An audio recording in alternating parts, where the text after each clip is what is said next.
welcome to my YouTube channel. Thanks for tuning in. My name is Dr. Elham Raker, pediatrician.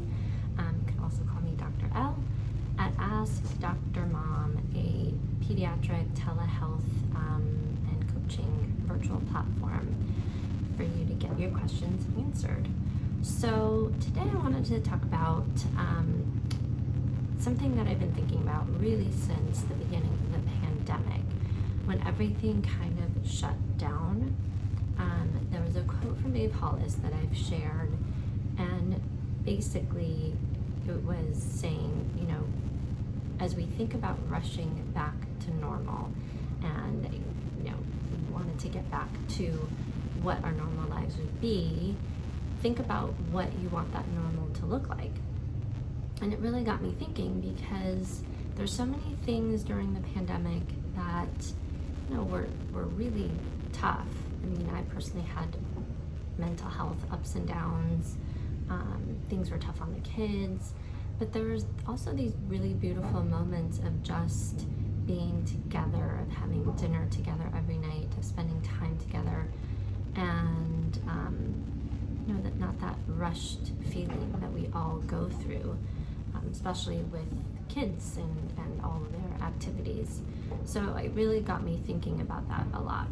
And I don't think there is an easy answer at all, but I did come up with 3 habits that I think we need to kick that may have come up more so during the pandemic, and 3 habits that I think we need to keep during as we move out of the pandemic and go into a little bit more of quote unquote normal life, right? So the 3 habits that I think we need to kick. Number 1 is loss of bedtime routines. So I think a lot of families, including ours, was a little bit more lax about bedtime during the pandemic. Kids didn't have school. If they did have school, it was Zoom school. A lot of them were just kind of Zooming in their pajamas, including my kids. So it was not as, rigid of a schedule. And I think that a lot of that was just something we had to do, and it was survival mode, and we kind of let kids have a little bit more free reign. But I do think bedtime is really important, not just for younger kids. I think it's important for all kids and adults, to be honest. If it's something that we laxed on for ourselves, like watching late night TV, Netflix, I think we all need to kind of get back into a routine as well. So whether that's, if your kids are younger, I've talked about kind of the sleep routine, but for all of us, it's about establishing a routine, having a bedtime. It's important that we go to bed at close to the same time every night, and wake up around the same time every day. So that really helps with setting our circadian rhythms. So if you did let that go during the pandemic, that's something that I think we need to reestablish and make sure that we have good bedtime routines for the kids. The second thing is screen time. Again, I think it was a lot of survival mode, right? I mean, kids were on their screens all day, every day for school, and we had to let them do that. And then if they sneaked in a YouTube video here or there, I didn't know. I mean, my kids were on their devices. So it was really hard to monitor that screen time, really hard to kind of hold them and us accountable. But it is a good idea to get back to, setting some of those limits. Again, regardless of the child's age, the AAP recommends no more than 2 hours a day of screen time, and that's for kids over 2. So yeah, I'm pretty sure we all went over that the past year. Again, it's not strict and hard and hard and fast rules.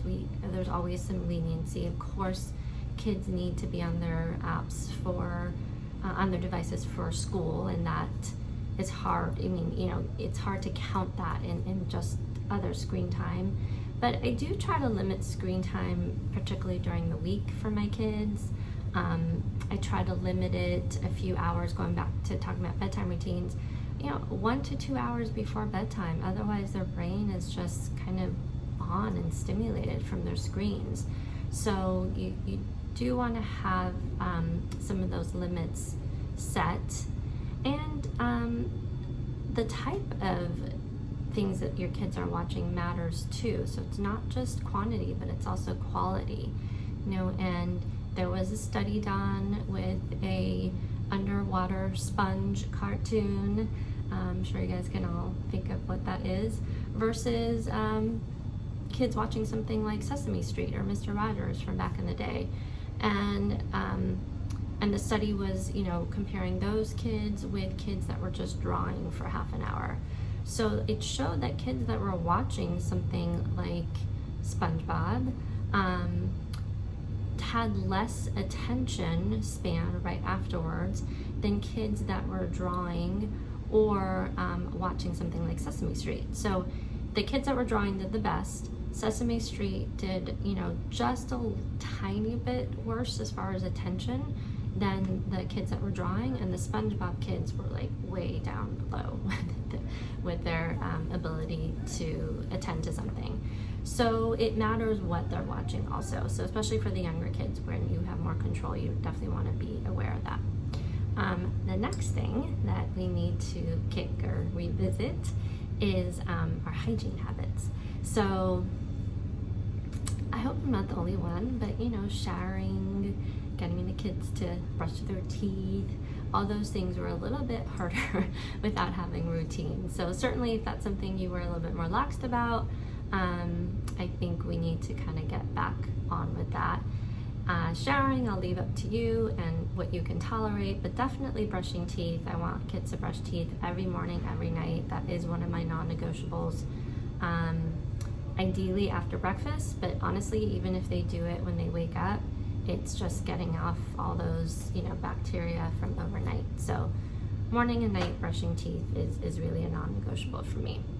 Now, there are 3 things that I thought of, and probably more, but 3 things that I thought of that most families were doing during the pandemic, and they really enjoyed that time, and I think they're gonna miss it. So number 1 is mealtime, family mealtime together. Again, in the hustle and bustle of real life, normal life, whatever life that was pre-COVID, we often, families skip mealtime. One kid was at one practice, one kid was at another, parents are working, whatever it was hard to all come together. So as things open up, as you return back to more normal, I really challenge you to at least try to reserve one night during the week and maybe one night on the weekend, or one meal on the weekend to have together as a family. If you can do more, that's fantastic. There's been so many studies to show that mealtime together really is a good indication of kids' health, of their mental health, how they deal with issues as they get older. So there's really a lot of studies to show that it's a really important part of kids' well-being, and as well as just family closeness. So if you can, I would carve out, just say no to a practice that's consistently at dinner time, or establish a time where you can all meet at a certain time, and you may have to say no to some things to make that happen. But I think that's something we learned during this past year, that we don't have to do it all and we can't do it all. Another thing is family nights. So we had these game nights and movie nights that we established.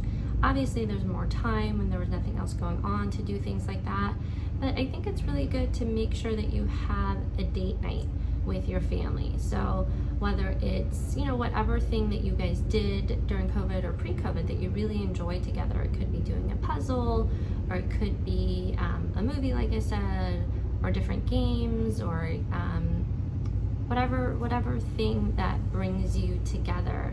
And maybe making it, especially if you have older kids, maybe making it a date on the calendar that, you guys are having this night together. So everybody knows that you can't make other plans on that night and committing to that.